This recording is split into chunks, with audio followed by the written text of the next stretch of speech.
अरे बाला, अरे बाला, काय झाला? कशाला रागवलंयस? काय झालं काय तुझा? कशाला नाराज आहेस? काय झाला? काय विचार करतोयस?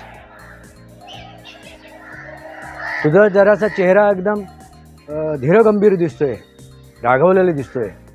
काय नक्की झालं काय? एवढा रुष्ट कोणावर झालायस? क्रोधित कोणावर झालायस?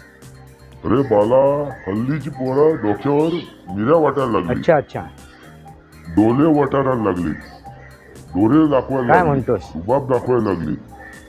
बापाला काय किंमत आहे काय? अच्छा, तुला काय वाटते? बापाला किंमत आहे? बाप हा बापच असतो. काय म्हणतोस काय?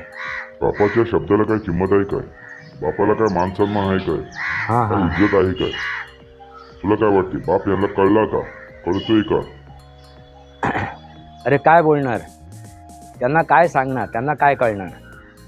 बाप म्हणजे बाप असतो. बाप म्हणजे बाप असतो. बाप म्हणजे बापच असतो. होय होय. म्हणून आपण म्हणतो ना, काय बाप माणूस आहे. एखाद्याचा उल्लेख करताना त्याने काहीतरी मोठं काम केलं असेल, भव्य दिव्य काम केलं असेल, तर आपण काय म्हणतो? काय बाप माणूस आहे. बरोबर बोललास बाला. किंवा एखादी व्यक्ती असते, मग ती स्त्री असो पुरुष असो, कोणीही असो, त्यांनी जर एखादं भव्य दिव्य काम केलं असेल, काय बाप काम केलं आहे, जबरदस्त काम केलं आहे, काय बाप काम केलं आहे, काय जबरदस्त काम केलं आहे. कळलं का? कल्ला कल्ला कल्ला. अरे बाला, हे उद्गार आहेत ना, हे आपोआप येतात. आता ज्यावेळी ठेस लागते बघ, ठेस लागते त्यावेळी आपण म्हणतो आई ग, कळ येते ती, आई ग. पण एखादा वाघ समोर येतो, सर्प किंवा एखादी भयानक गोष्ट आपल्याबरोबर घडते, तेव्हा आपण काय म्हणतो? बापरे बाप. पण दचकतो, अरे बापरे. समजते का? होय होय. म्हणजे कधी बाप आठवतो? वाघ बघितल्यावर. मोठ्या गोष्टी ज्यावेळी समोर येतात, भयानक गोष्टी, भयानक प्रसंग, मोठ्या प्रसंग ज्यावेळेला आपल्याला तोंड द्यावं लागतं, त्यावेळी आपल्याला बाप आठवतो. आणि त्या प्रसंगात बाप अगदी दत्त म्हणून उभा राहतो.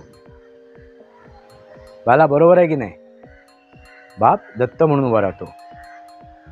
बाप हा फक्त बापच असतो. त्याला समजणं, जोखणं खूप कठीण असते. भवसागरातून पार करणारा तोच तो बाप.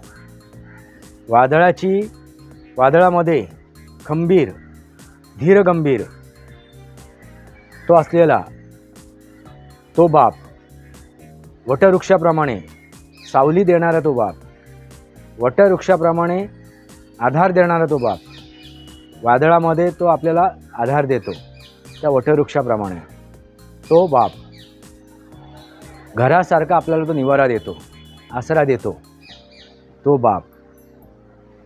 वादळात सापडलेल्या एका तारूला, जहाजाला तो सही सलामत किनाऱ्यावर आणतो.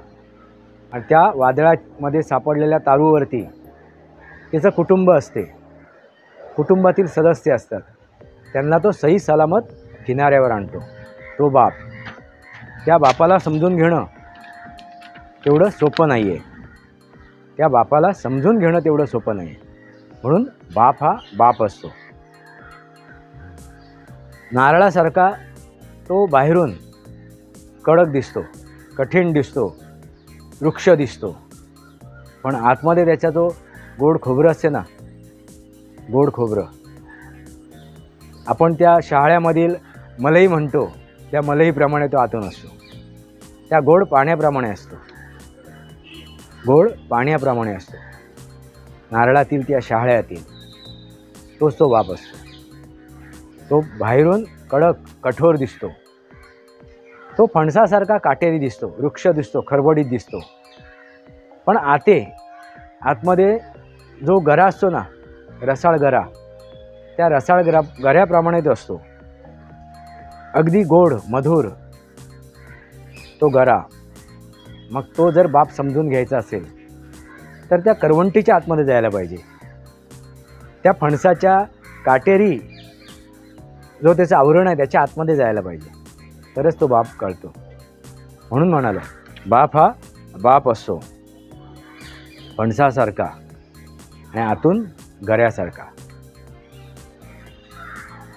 बाप वृक्ष वाटतो, रागीट वाटतो, कठोर वाटतो, आपल्यावरती माया न करणारा दिसतो, प्रेम न करणारा दिसतो. माया कधी तो किंवा प्रेम कधी तो दाखवून देत नाही, त्याचा इजहार करत नाही, त्याचं प्रदर्शन मांडत नाही, तो बाप असतो. पण बापाचं प्रेम अगदी त्या मेणबत्तीच्या मेणाप्रमाणे असतं. जर त्याला अग्नी लागली की कसा तो मेण पागळायला लागतो, त्या तुपासारखा असतो. जरा तरी उष्णता लागली की तो विरघळायला लागतो. एवढा तो कोमल असतो, त्या कापसासारखा हलका असतो. त्या बापाचं प्रेम, बाप ओळखणं समजणं तेवढं सोपं नसते. म्हणून बापाच्या जन्माला जावं लागते. म्हणून बाप असताना, बाप हयात असताना बापाची किंमत कळत नाही. बाप गेल्यानंतर, बाबाच्या पश्चात, बाप झाल्यानंतर बापाची किंमत कळते. तोच तो बाप असतो. बाप होण्यासाठी अगोदर बाप व्हावं लागतं. तो पिता, ते वडील, तो हवं लागते आणि झाल्यानंतरच बाप कळतो. कारण बापाच्या आतमधील जो प्रेम आहे, जी धडपड आहे, जी त्याची मनाची अवस्था आहे, ती समजणे खूप कठीण असते. कारण तो बाप असतो. बाप हा बाप असतो. म्हणून मोठ्या प्रसंगात, भयंकर प्रसंगात, कठीण प्रसंगात आपल्याला बाप आठवतो. तुला काय वाटते बाला? तुला काय वाटते? मी जे काय म्हणतोय ते तुला काय वाटते? बरोबर बोललास बाला. बरोबर ना? बोलतोस. बाप हा बाप असतो. मुलांना काय कळणार, पत्नीला काय कळणार? कारण बाप हा बाप असतो. कारण तो त्या पत्नीचा सुद्धा बाप असतो. प्रत्येकाचा बाप असतो.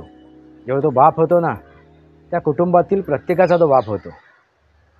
त्या कुटुंबातील प्रत्येक सदस्याचा तो बाप होतो, ना की फक्त त्याच्या मुलाबाळांचा बाप होतो.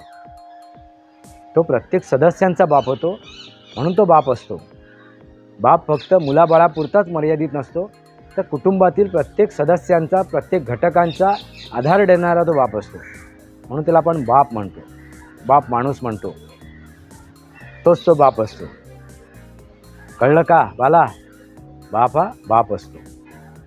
बाप होण्यासाठी बाप होण्याची आवश्यकता नाही.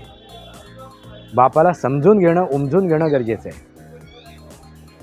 म्हणून मी बाप होण्यापूर्वीच बाप झालो. कारण बापाला समजून घेतलं, बापाला उमजून घेतलं, बापाचं हृदय कळलं. म्हणून बाप होण्यापूर्वीच बाप झालो. बाप होण्यापूर्वीच बाप होणं खूप महत्त्वाचं आहे. तरच आपण कुटुंबाला आधार देऊ शकतो, कुटुंबाला सहकार्य करू शकतो त्या वटवृक्षाप्रमाणे. कारण बाप हा बाप असतो. कळलं का? बाप हा बाप असतो.